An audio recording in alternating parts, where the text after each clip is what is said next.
Hey guys, welcome back. This is Twisted Mind. This is our first kill that we ever got on Shaw of Fear in Terrace of the Endless Springs. This is a very long encounter, but I don't think it's particularly taxing. I do feel that it's an appropriate difficulty compared to the other two end bosses at the end of each zone.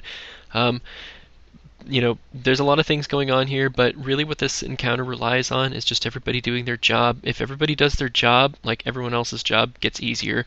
Now, I'll say before I get into the strategy here that this fight in particular is most difficult to heal as a priest compared to any other class because the people that get selected to go to these other platform duties are random, and since we are so tethered to Prayer of Healing as our party heal, like that is our primary AoE heal, we're going to really struggle to heal through this because you don't have like adequate placement for each of your parties, which means it's even extra difficult for a 10-man. So just off the bat, just know that if you are playing a priest, like this is something you're going to have to really like figure out a strategy to work around.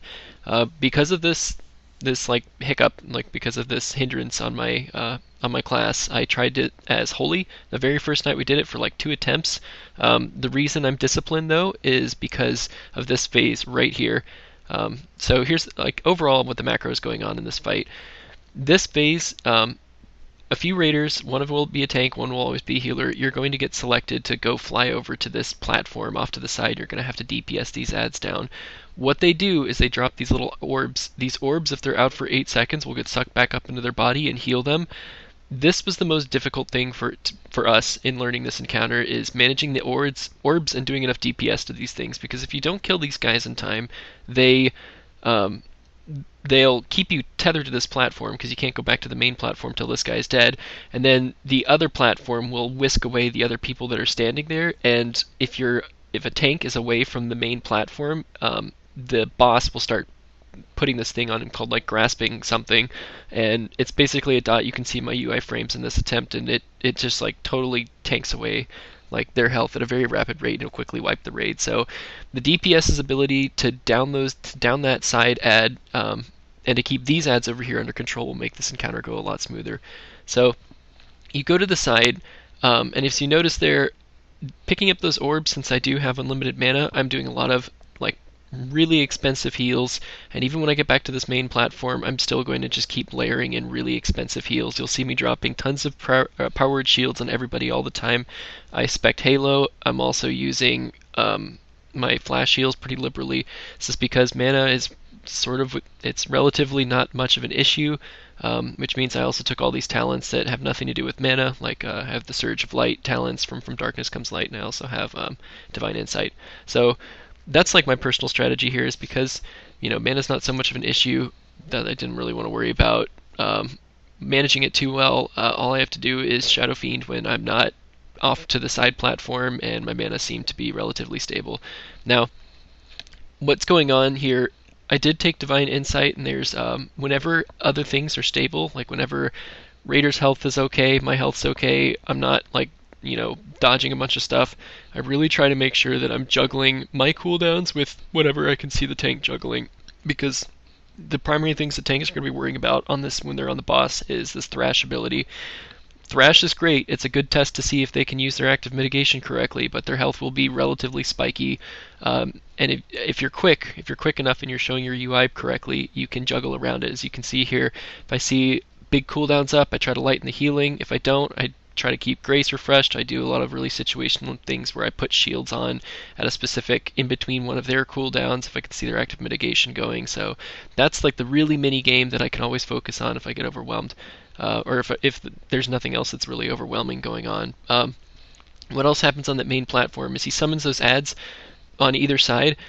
Well, the thing with these ads on either side is they cast the circles of smoke that I was dodging. If you saw me kind of running around like dodging back and forth, it's because I'm trying not to take too many of those circles, because the less of those circles I can take, the better. The more I can sit there and pillar in heals on other people. And it's really good for melee for killing those ads down, because they can sit there and try to dodge it while doing their rotation. But really, you want to kill those ads as fast as humanly possible, but you're restricted in just like focusing on them full time because they have a shield in front of them, so you have to get behind them in order to damage them. We found the Warlock portal to be pretty effective for getting like one side down really quickly. The other thing you want to watch for is when the boss, that's the Shaw, like when his energy bar gets up to 100, that little like he makes a cone on the ground that I'm standing in pretty much full time because I'm not really helping with DPS and the ads.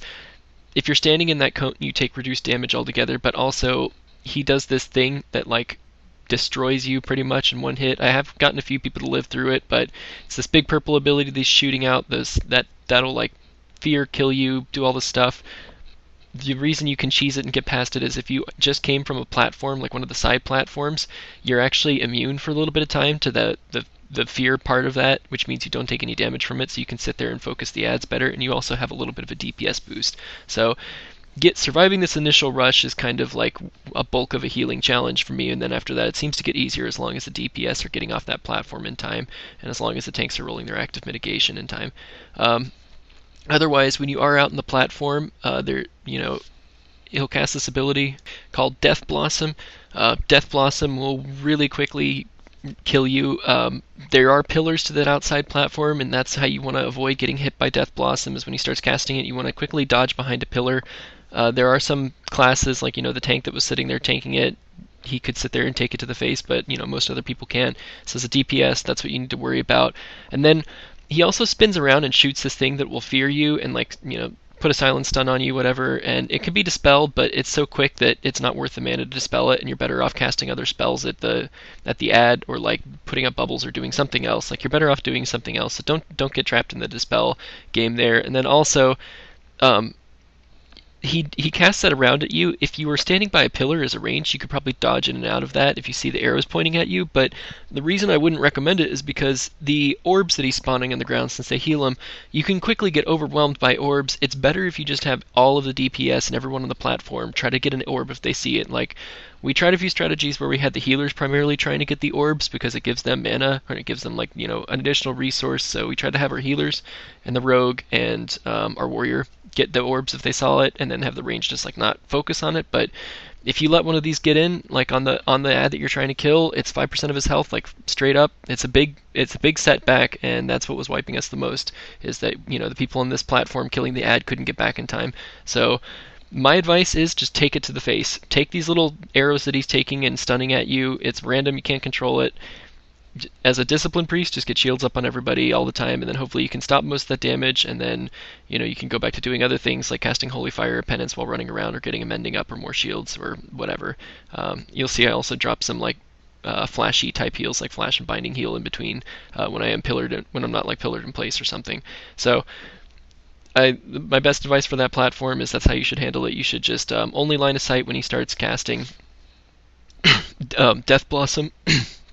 Only line of sight when he's casting Death Blossom. Otherwise, you just want to stand in the middle and just everybody go for an orb. Don't try to have a rotation or something. Just if you see an orb, grab it as soon as humanly possible, and he'll die really quickly, and then you can get back to the main platform and do the tank swap in time.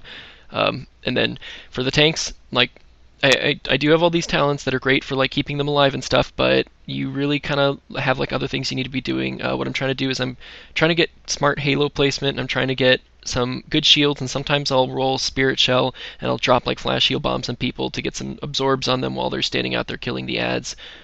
That's the things that you could be working on, and it's more effective to keep those people kind of at a steady health and then go back to the tank, because if you're really doing a bunch of tank trips and everybody's dipping in health, then you have to waste some pretty huge heals on those people as they come back from the dead, basically, because they're so low on health, and that's going to take this huge chunk of time away from managing your tank, in which that time Grace could fall off, the tank could suddenly take a really unexpected surge of damage, and then you're behind on the whole group. And the biggest problem with that is you're alone.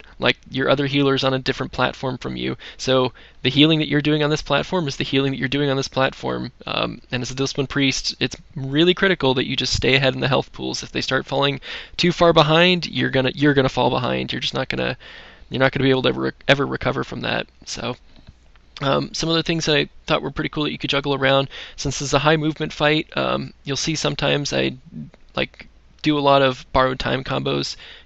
If you're doing penance while moving, you can pop a double bubble. You can get a couple renews, a mending, and another bubble out with a faster haste time. And since mana's not an issue, you want to be spamming all of your heals. It does feel like sort of Wrath style spam, because you just have so much mana, but we do have a couple wipes to our belt from healers just not keeping up with the heals. So it's really important that you do things like if you haven't been paying attention as a disc priest to maximizing your borrowed time, or if you're wholly trying to make sure you're refreshing renew and serenity stance chakra, it's really important that you sort of like pay attention to that. And if you're not like if you do take Surge of Light in either spec, use it to refresh Grace, use it to spot heal, use it to game like Serendipity, so you can like save a big Serendipity for maybe unexpected burst. I mean, there's a lot of different things you can do with all of your randomness.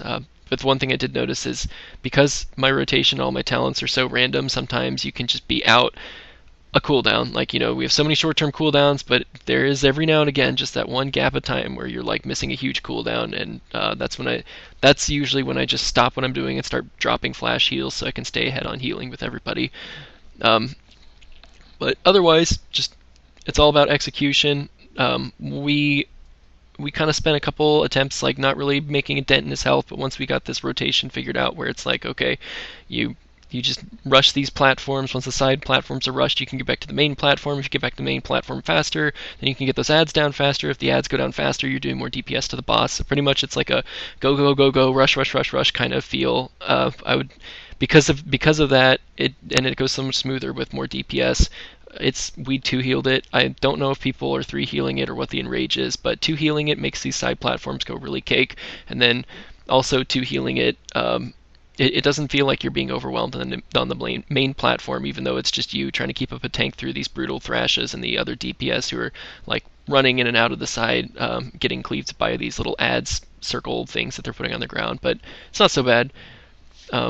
If you can see here, we're about to have a death, and I'll show you like how much damage it does to stand in outside of this little cone when the Shah does his like energy thing and pulses like all the way up to 100 energy. He'll like do that massive attack on a raider, and you'll see here that I try to save him, and it's so much damage. I think it's like 600k damage or something outrageous. I don't even remember. Just also overall, if you're like having trouble with this, maybe hit up a battleground in preparation for it, or like just try to PvP, because it is really twitchy. Like this fight is a lot of just quick reaction timing and a lot of like running around, don't stand in this move here, like do that, react to this, or that's how it felt like to me. Void swap or void shift, like make sure you have your finger on it, because tanks can also die in a global. So as you saw there, just really quick reactions. And here's what it looks like, just ludicrous damage. It's really hard to heal through, and it happens like soon as it gets to 100 energy. So make sure when you make sure you're kind of like paying attention. Like, okay, if it's around 80 energy, like kind of look to start moving away from it. But if it's 90, like get put on a speed boost and GTFO. One last trick I can tell you. When you get picked to go to the other platform and you're in this little Shah form, you can actually still heal. So my last healer trick of the night is when you are flying over there, get some heals in the tank, because the tanks are doing a tank swap there, and the tank that's flying over will be grasped and taking a lot of damage. You can still get some stuff up there to keep him up. The worst thing that could possibly happen is having your tank die on the way over there, because then he's unresable, because he died like way out in the middle of nowhere.